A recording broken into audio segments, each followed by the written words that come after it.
Some other thoughts on Jeffrey Epstein. Because obviously he became... First of all, he died, right? How did Jeffrey Epstein die suddenly in prison? Come on, you know the answer. He was killed. The same way that Ivana Trump suddenly fell down the stairs and died from blunt abdominal trauma. You don't see it, morons?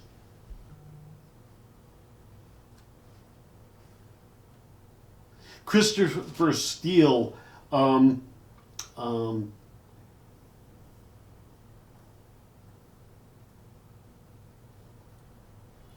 he wrote a dossier, and we've heard this before, but Trump is said to have watched sex workers in a Moscow hotel piss on a bed where the Obamas had slept, and he got off on it. So we have, listen, Epstein attended Trump's wedding to Marla Maples.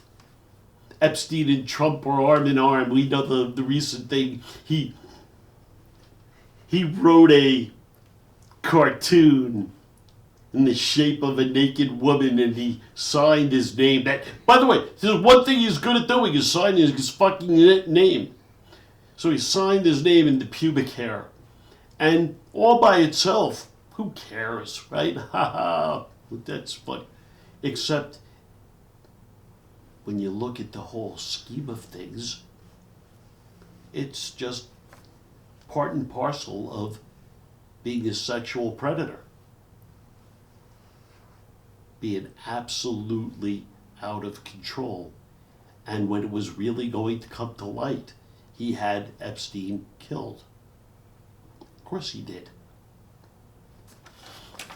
By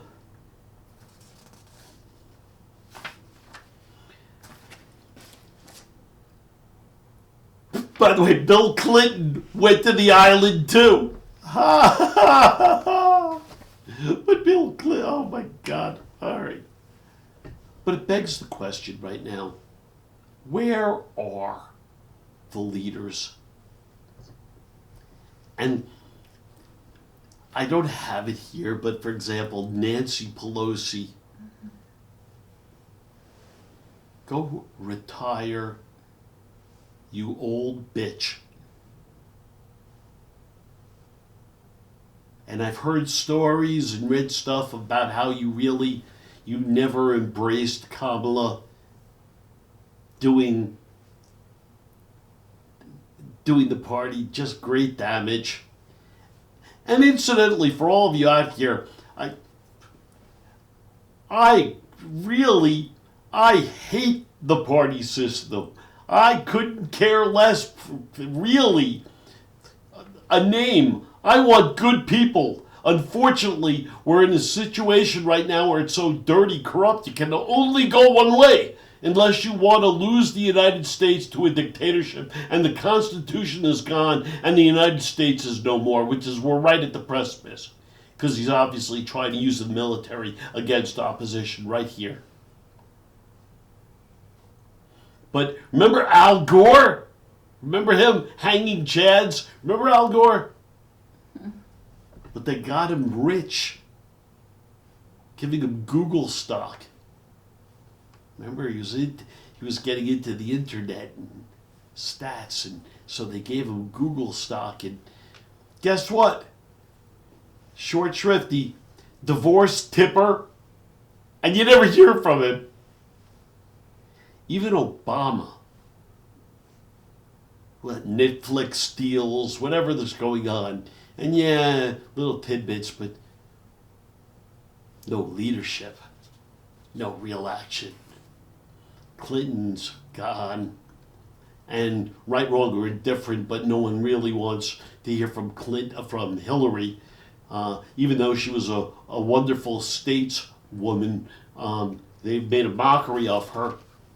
Trump still is threatening, I'm going to go after her for using an improper email server. And look at what Trump is doing every single day. I mean, it's a joke. Who are you people? I think you think that he's speaking to you in codes. I think you think we're above the fray and the corruption's good for us. You don't understand. You don't look at Russia. People flying off rooftops and balconies. Oh, but that can't happen here. Oh, yeah. How about Epstein? How about Ivana Trump? Oh, no. Yeah. What do you stand for? That's always been the issue. You can't state what you stand for. What you can do is tell me, well, I can't vote for him, or I can't vote with, again, it's not substantive because you didn't say anything substantive. You just told me what you can't do, but you can't articulate why. Therefore, and you're all lost in space. It's terrifying. It's traumatizing. I mean,